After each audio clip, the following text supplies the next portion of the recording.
Varicose వ్యాధితో బాధపడుతున్నారంట. తక్కువ ఖర్చుతో ట్రీట్మెంట్ కావాలి అనుకుంటే ఎవిస్ హాస్పిటల్ని సంప్రదించండి. నమస్తే రమ్మగారు. నమస్తే జయ. రమ్మగారు, భార్యాభర్తల మధ్య గొడవలకి ప్రధానం అసలు మొదటి కారణం అంటూ ఏదైనా ఉంటుందా? అసలు అట్లా ఉంటుందా? ఏముండాలి? నేను, నాది, నాకు, నా ఇష్టం, ఇదే పాయింట్ ఉంటుంది కదా జయ. నా అనే అక్షరమేనా? అంతే అంతే. మీ అమ్మ అలా అంది, మీ అమ్మ అలా అంది, మీ వాళ్ళు ఇలా అన్నారు, మీ వాళ్ళు ఏంటి అలా చేశారు అని ఏం జరిగినా ఎదుటి వాళ్ళే సమాధానం చెప్పాలన్న ధోరణి ఉంటుంది, జనరల్ పీపుల్లో ఉంటుంది జయ. అది పీపుల్లోనే ఉంటుంది. ప్రతిదానికి కొట్టుకోవచ్చు, నాకు నచ్చినట్టు, నాకు నేను అనుకున్నట్టు, నేను ఏదనుకుంటే అది. ఇది ఒక పాయింట్. ఈ సెల్ఫ్కి వేసే పెద్దపీట ప్రధానమైన ఇబ్బందిగా ఉంటుంది. దీంతోపాటు పెద్దవాళ్ళ ఇన్వాల్వ్మెంట్, దాన్ని తీలేమన్నమాట. అవును, అన్నిటికీ కంట్రోల్ కావాలని అనిపిస్తుంది కొంతమందికి. ప్రతిదీ తమకే నచ్చేలాగా, తమకు నచ్చేలాగానే, తమ కన్సర్నల్లోనే తమ అనుకున్నట్టుగానే చేయాలని ఉంటుంది రెండో పెద్దవాళ్ళకి. వీళ్ళిద్దరూ ఈ లాగటంలో, పెద్దవాళ్ళిద్దరూ లాగటం, అటు పెద్ద ఇటు పెద్ద కూడా, మనం ఏం చేసాము, ఈ పిల్లలిద్దరికీ పెళ్లి చేసి వీళ్ళిద్దరినీ కలిపి ఉంచాలి, వీళ్ళిద్దరూ కలిసి ఉండాలి అన్నది ఆలోచించరు. మనం ఏం మాట్లాడినా దాని ఇంపాక్ట్ వీళ్ళ సంసారం మీదకి వస్తుంది అని అనుకోరు. అనుకోక గొడవలు మొదలవుతాయి. వాళ్ళు అనుకోరు, ఫోన్లో 2 రోజులు చూద్దాం అనుకోరు. డే 1 నుంచి కంట్రోల్ ఫ్రీకులుగా ఉంటారు కొంతమంది. డే 1 నుంచే తమ పిల్ల వీళ్ళ మాట ఎందుకు వినాలనే ధోరణి ఉంటుంది మరి పిల్ల తల్లుల్లో ఉంటుంది. అట్లా ఇవి మొదలవుతాయి. పైగా వేరు వేరు ఐడియాలజీ, ఆడాళ్ళని కంట్రోల్లోనే ఉండాలనే ధోరణి ఉన్నవాళ్ళు కొంతమంది, ఎక్కడికి వెళ్ళినా మందే రాజ్యంగా ఉంచుకోవాలనుకునే ఆడపిల్లలది ఒక ధోరణి. దీంతో సామరస్యంగా పోవటం, పెద్దవాళ్ళిద్దరూ చక్కగా సజావుగా ముందుకు తీసుకెళ్ళటం, అవి ఉండటం లేదు. ఇదివరకు జయ కుటుంబాల్లో పెళ్ళిళ్ళు అయ్యేవి, కుటుంబాలకే పెళ్ళిళ్ళు, కరెక్ట్. పెద్దవాళ్ళ కంట్రోల్లోనే పిల్లలు పెళ్ళిళ్ళు ఉండేవి. ఇంత ముదురు టెంకాలు అయ్యేదాకా ఆపేవాళ్ళు కాదు, చిన్నప్పుడు చేసేసేవాళ్ళు పెళ్ళిళ్ళు. పిల్లల్లో తీవ్రమైనవి, తీవ్రత అవి మొదట్లో బయటపడేవి కాదు, ఒక తెలిసి తెలియనితనం ఉండేది. పైగా ఎంతసేపు వీళ్ళిద్దరూ కలిసే ఉండటాలు ఉండేవి కాదు. కొన్ని రోజులు ఉండి మళ్ళీ పుట్టింటికి వెళ్ళిపోయి అలా మార్చేవాళ్ళు. ఎప్పుడు కొంచెం కొత్తరికం నడుస్తూ ఉండేది, గ్యాప్ ఉండేది కదా. ఇప్పుడు గ్యాపులు లేవు. ఈ పెళ్ళి అనుకోగానే ఇక రోజస్తమానం మాట్లాడుకుంటారు వీళ్ళు. మాట్లాడుకోవాలి కాదంటాను నేను. ఈ మాటల్లో ఏమవుతుంది, ఎంతసేపు మన ఐడియాలజీయే ప్రజెంట్ చేస్తాం, అవతల వాళ్ళ ఐడియాలజీ తీసుకో. అవతల వాళ్ళ రహస్యాలు కావాలి మనకి, వాళ్ళు ఏమైనా దాచేస్తే అవన్నీ తెలుసుకోవాలి. కానీ వాళ్ళు ఏమనుకుంటున్నారు, వాళ్ళ ఉద్దేశం ఏమిటి అనేది అక్కర్లా. పైగా వీళ్ళిద్దరూ మాట్లాడుకుంటారా, అమ్మాయి అబ్బాయి, పెళ్ళనగానే పెద్దవాళ్ళు వస్తారు కదా సహజంగా. అప్పుడు పోనీ ఈ పిల్లలు ఇష్టపడుతున్నప్పుడు మన ఐడియాలజీ ఎందుకొని పెద్దవాళ్ళు అనుకోరు. ఒక్కొక్క కుర్రాడు ఉంటాడు, నేను ఒకటి దగ్గర విన్నా ఈ మాట, అదే చెప్తున్నా ఇప్పుడు. ఈ కుర్రాడు ఎక్కడున్నా సరే, నన్ను క్షమించద్దు నాయన నువ్వు, నేను ఆ రోజు ఇది చెప్తాను తప్పకుండా అని. అవును, మేమిద్దరం ప్రేమించుకున్నాము, పెళ్లి వరకే మా ఇష్టం, ప్రేమించుకోవడం వరకే మా ఇష్టం, పెళ్లి పెద్దవాళ్ళు ఇష్టం కదా, వాళ్ళు ఏదనుకుంటే అది చేయాల్సిందే. అంటే ఒకవేళ వాళ్ళ పెళ్లి వద్దంటే వద్దనరు. డౌరీ, డౌరీలు, పెట్టుపోతలు, పద్ధతులు మా మమ్మీ మాట దాటడానికి వీల్లేదు. మరి అదే మాట అమ్మాయి కూడా అంటే అంటారు, వాళ్ళు కూడా అంటారు. అతని ఉద్దేశం అయితే అది అంటాను వీల్లేదు. మా మమ్మీ, ఆవిడ చిన్నప్పటి నుంచి చాలా కోరికలు ఉంటాయి మా మమ్మీకి. మా ఇద్దరికి పెళ్ళి అవటం ఇంపార్టెంట్, అంతేగాని మా అమ్మ ఏదంటే దానికి గొడవ చేస్తే ఎట్లా కుదురుతుంది, అలా కుదరదు. మా అమ్మ మాటే, మా అమ్మతో ఫ్రెండ్షిప్ కుదుర్చుకోవాలి ఈ అమ్మాయి. మొదట ఫ్రెండ్షిప్ నువ్వు కుదుర్చుకున్నావు, మొదట నువ్వు కుదుర్చుకుని, మీ మమ్మీ నీలాంటిది కాదు, మమ్మీ లాంటిదే, అంతే కదా. ఈ అమ్మాయిని ఆకర్షించడానికి నువ్వు ఎన్ని వేషాలో వేస్తావు. అదే కదా. మమ్మీ ఎందుకు వేస్తుంది, మమ్మీ కాపురం చేయదు, మమ్మీ తన ఒరిజినాలిటీవే చూపిస్తుంది, ఆవిడ ఎలాంటిదో అలాగే ఉంటుంది. ఈ అమ్మాయి అడ్జస్ట్ అవ్వాలి. ఏమైంది రమ్మగారు? ఏమి వాళ్ళ నేను దండం పెట్టాను నా వల్ల కాదని. పెళ్ళి అయిందంటారా? పెళ్ళి అయింది, కొట్టు చచ్చిపోయి నానా గందరగోళమై. ఇది మన కేసుల్లోది కాదు, వీళ్ళు నాకు ఒక పరిచయస్తులు వీళ్ళు. Okay okay. అలాగే కొట్టుకుంటూ పోట్లాడుకుంటూ ఎప్పటికప్పుడు అమ్మని. ఇప్పుడు ఎలా అయింది కుర్రాళ్ళ పాపం, వాళ్ళ పరిస్థితి కూడా ఆ అమ్మాయికి చెప్పలేరు, ఆ అమ్మకి చెప్పలేరు. ఆ అమ్మాయి నువ్వు ప్రేమించేటప్పుడు ఇలా లేవంటుంది. కొడుకు తల్లి ఏమంటుంది, చిన్నప్పటి నుంచి ఎంతో బాగా పెంచాను, పెళ్ళం రాగానే బెల్లం అయింది, అమ్మ అల్లమైంది అని అమ్మ అంటుంది.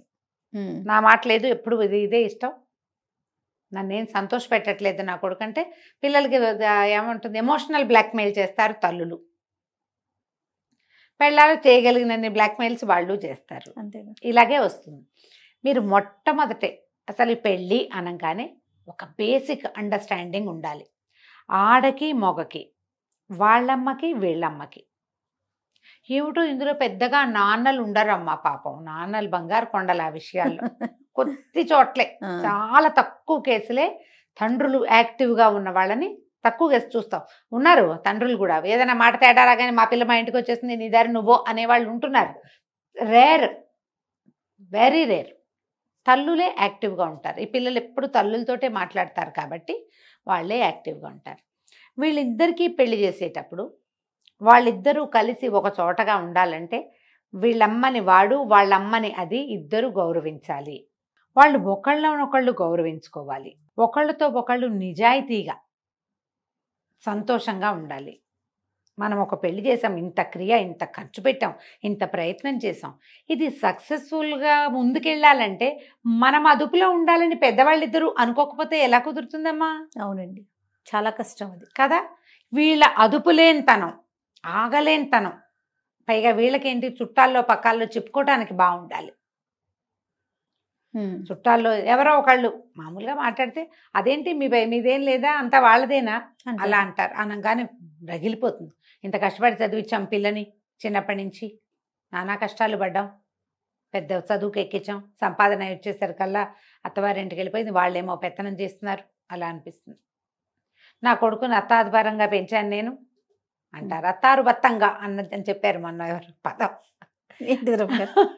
అత్తారు బత్తం, అదొక పదం ముద్దుగా అనమాట. చక్కగా అదే ఎంతో బాగా చేసాం. వీళ్ళకి అత్తవారికి అప్పచెప్పాలా, ఆ అమ్మాయికి అప్పచెప్పేసేయాలా? మరి పెళ్లి చేయకుండా ఉంటే అయిపోతుంది కదా. అయిపోతుంది కదా. వాడు అలా వెళ్ళకూడదు, వాడు కంట్రోల్గా ఉండాలి, వాడు లైన్లో ఉండాలి, వాడి దారిలో చాలా ఉన్నాయి. ఈ పాయింట్లన్నీ గొడవలకి కారణమవుతాయి. ఇవి ఆ పాయింట్స్ వాళ్ళ దగ్గర ఉండకుండా పిల్లల మీదకి ఇంపోజ్ అయ్యి, ఒకళ్ళ దగ్గర ఒకళ్ళు ఎక్స్పోజ్ అయ్యి, చివరికి గొడవ, పోట్లాట, రగడ. కలిసి ఉండవలసిన వాళ్ళు ఎప్పుడూ మనసులో ఏవో ఒక ముళ్ళు మోసుకుంటూ తిరుగుతారు. పాపం వాళ్ళ సొంతవి కొన్ని ఉంటాయి, సొంతవి ఒకళ్ళలో ఒకళ్ళకి నచ్చనివి, ఒకళ్ళ వల్ల ఒకళ్ళు ఇబ్బంది పడుతున్నది, ఏవో పెయిన్స్ పాపం. ఫ్రెండ్ సర్కిల్స్లోనో, ఉద్యోగాల వ్యవహారంలోనో, ఫిజికల్ థింగ్సో ఏమిటో ఉంటాయి పాపం. వాళ్ళిద్దరికీ సొంతగా ఉంటాయిగా. ఈ పెద్దవాళ్ళ తాలూకు కుటుంబాల తాలూకు ప్రెషర్స్ ఇంకా కొంత. ఇవి ఎక్కడి నుంచి తగ్గించాలి అంటే ముందు అసలు పెళ్లికి రెడీ అవటం అని మాట్లాడుకుంటాం కదా ఇప్పుడు మనం. అసలు ప్రీ మ్యారిటల్ థింగ్ లోనే మనం మొదటే పెళ్ళంటే ఒకటి అడ్జస్ట్మెంట్, కొన్ని సర్దుబాట్లు, కొన్ని దిద్దుబాట్లు, లేకపోతే పెళ్ళి కుదరదు, వర్కౌట్ కాదు. మీరు సర్దుకోవాలి, ఏదైనా ఉంటే దిద్దుకోవాలి, ఎక్కడైనా అవసరమైతే మార్చుకోవాలి, ఎక్కడైనా లొంగాలి, అంతేగా, తగ్గాలి.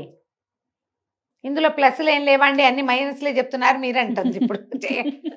నెక్స్ట్ డైలాగ్ అదే కాదు. ఇప్పుడు ఒకళ్ళు సర్దుకుంటారు, రెండో వాళ్ళకి గెయిన్ కదా అది, కదా. ఇప్పుడు నువ్వు సర్దుకుంటే వీళ్ళకి గెయిన్ కాదా? అవునా? ఒకళ్ళే సర్దుకోండి, ఒకళ్ళే దిద్దుకోండి అని చెప్పట్లేదు కానీ ఇద్దరు ఉన్నప్పుడు ఇద్దరు సర్దుకోవాలి కదా. అదేగా ఒకసారి ఒకళ్ళు, ఇంకొకసారి ఇంకొకరు. అదే పాయింట్. ఇప్పుడు నేనే అడ్జస్ట్ అవ్వాలనే క్వశ్చన్ వస్తుంది కదా. నేను నిన్నే అడ్జస్ట్ అవ్వమని నేను ఎక్కడ చెప్తున్నా? అసలు పెళ్ళంటేనే అది ఆడకైనా మొక్కైనాను, ఆడకి మొగకి కూడా. అసలు కొంతమంది కంప్లైంట్ చేస్తారమ్మా, మా పెళ్ళై 10 సంవత్సరాలు అయిందండి, ఏదైనా విషయం వస్తే కొడుకు అమ్మ నాన్న వెళ్ళి లోపలికి వెళ్ళి మాట్లాడుకుంటారు, కోడలు 10 ఏళ్ళైనా నేను బయటదాన్నే వెళ్ళింట్లో. పెళ్ళై 10 సంవత్సరాలు అయితే ఆ అమ్మాయి ముందు కుటుంబ రహస్యాలు మాట్లాడుకోరు వాళ్ళు. బాగుంది. ఉన్నారు అలాంటి వాళ్ళు కూడా. పెడుతుంటారు కొంతమంది, మెసేజ్లు వస్తాయి నాకు అవి.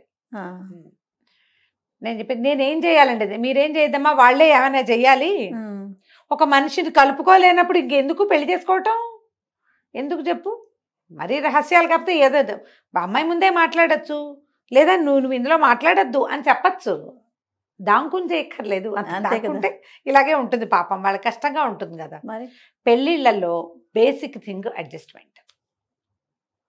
అందులో ప్లస్లు చాలా ఉంటాయి. ఉమ్, మీకు జీవితకాలం తోడు, మీ ప్రతి పనిలోనూ చేదోడు బాదోడు, తల్లులు తండ్రులు దగ్గర లేకపోయినా రెండో మనిషి సహాయము తోడు లభిస్తుంది. ఇవన్నీ ప్లస్సులు. ఈ ప్లస్సులన్నిటికీ కూడా ఆ గీతలు మీరు ఒకటి నిలుగీత అడ్డగీత గట్టిగా వేయాలంటే మీరు కొంచెం జాగ్రత్తగా ఉండాలి, సర్దుకోవాలి. సర్దుకుంటే గొడవలు రావు, ఏదైనా వచ్చినా ఈజీగా సార్ట్ అవుట్ అవుతాయి. ఇందులో నిజాయితీగా ఉండటం, నిజాలు చెప్పటం, ఒకదానికి 3 వేయకూడదు వాక్యాలు. ఉమ్, కొంచెం జరగంగానే పెద్దది చేయటం, మన వైపు నుంచే ఆలోచించడం కొంచెం మానుకోవాలి.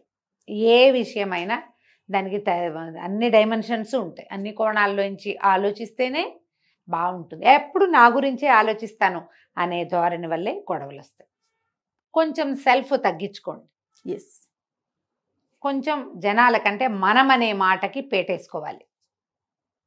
మన ఫ్యామిలీ, మన జీవితం, మన ఇద్దరం, ఇది గనక ఆలోచిస్తే ఈ నేనుని కొంచెం తగ్గించుకుంటే అంత గొడవలు రాకుండా ఉంటాయి. తప్పకుండా రమ్య గారు. నమస్తే. నమస్తే జయ.